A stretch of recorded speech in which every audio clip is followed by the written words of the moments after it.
જય શ્રી કૃષ્ણ, રાધે રાધે.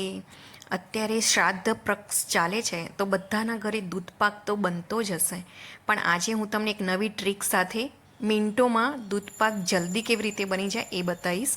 તો એના માટે એક મુઠ્ઠી જેટલા ચોખા લઈ લેવાના છે.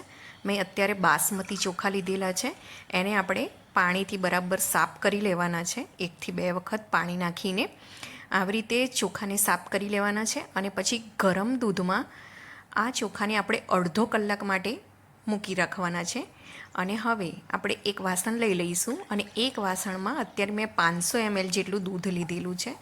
તમે તમારી રિક્વાયરમેન્ટ પ્રમાણે દૂધ લઈ શકો છો, પણ આ માપ પછી તમે વધારે કે ઓછું કરી લેવાનું છે. તો હવે આપણે ઇન્ડક્શનને મિલ્ક ઉપર સેટ કરી દઈશું અને દૂધને ગરમ કરવા માટે મૂકી દઈશું. હવે આપણે દૂધમાં નાખવા માટેના જે ડ્રાયફ્રૂટ છે એ કાપી લઈશું. બધા પિસ્તા છે, બાદામ છે અને ચારોળી છે.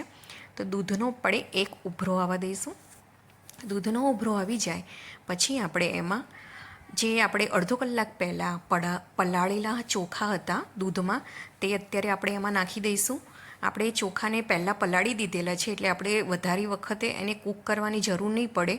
માત્ર 10 મિનિટ દૂધ ઉકળે એની સાથે આપણે આ ચોખાને રાંધી દઈશું એટલે 10 મિનિટમાં આપણો દૂધપાક રેડી થઈ જશે. આપણે ચોખા એટલા માટે જ પહેલાં પલાળી રાખ્યા હતા. હવે આપણે બધું ડ્રાયફ્રૂટ્સ પણ નાખી દઈશું. ડ્રાયફ્રૂટ્સ આપણે પહેલાં નાખી દેવાથી બધું દૂધ એમાં સરસ રીતે એબ્ઝોર્બ થઈ જાય છે. હવે એક ઉભરો આવી ગયો હતો તો મેં અત્યારે 4 થી 5 જેટલી ચમચી ખાંડ નાખી રહી છું. તમે તમારા ટેસ્ટ મુજબ વધારે કે ઓછું કરી શકો છો, પણ એક થેલી દૂધમાં 4 થી 5 ચમચી જેટલી ખાંડ બરાબર છે. ઓછી પણ નહીં લાગે, વધારે પણ નહીં લાગે. તો આ રીતે સતત 7 થી 8 મિનિટ માટે તમારે ઉભરો લાવી દેવાનો છે. દૂધમાં આવી રીતે 1-2 ઉભરા લાવી દેવાના છે. અને દૂધ ઉભરાઈ ના જાય એના માટે આપણે ચમચો અંદર ઊંધો આવી રીતે રાખવાનો છે.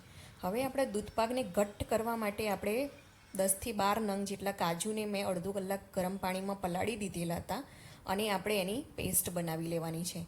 તો પેસ્ટ બનાવવા માટે સૌથી પહેલાં આપણે કાજુને આવી રીતના પેસ્ટ લઈ લેવાની છે અને થોડુંક દૂધ નાખીને પછી બધી પેસ્ટને સ્મૂથ કરી લેવાની છે. તો આ રીતે પેસ્ટ પછી આપણે ગરમ દૂધમાં નાખી દેવાની છે. અને પેસ્ટ નાખ્યા પછી આપણે સતત હલાવતા રહેવાનું છે 3 થી 4 મિનિટ માટે. નહીં તો જે કાજુનો પાવડર હશે એ નીચે બેસી જશે. અને લગભગ 2 થી 3 મિનિટમાં જ તમારું દૂધ એકદમ ઘટ્ટ રેડી તૈયાર થઈ જશે.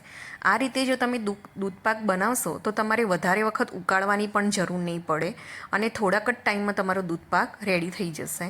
હવે થઈ ગયેલો હતો તો મેં 10 મિનિટ માટે એમ જ ઇન્ડક્શન ઉપર મૂકી રાખેલો હતો.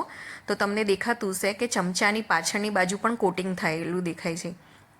તો આ રીતે જો દૂધપાક બનાવશો તો તમે એક જ થેલીમાં 3 વાટકી જેટલો દૂધપાક આરામથી બની જશે. નાની 3 વાટકી, અને જો મોટી હશે તો 2 વાટકી જેટલો દૂધપાક સરસ રીતે તમારો રેડી થઈ જશે. જો તમને મારો વિડીયો ગમ્યો હોય તો મારી ચેનલને લાઇક કરજો, શેર કરજો અને સબસ્ક્રાઈબ કરજો.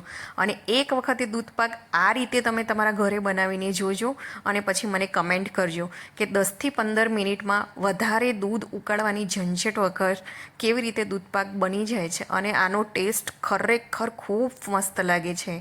તો thank you very much video જોવા માટે.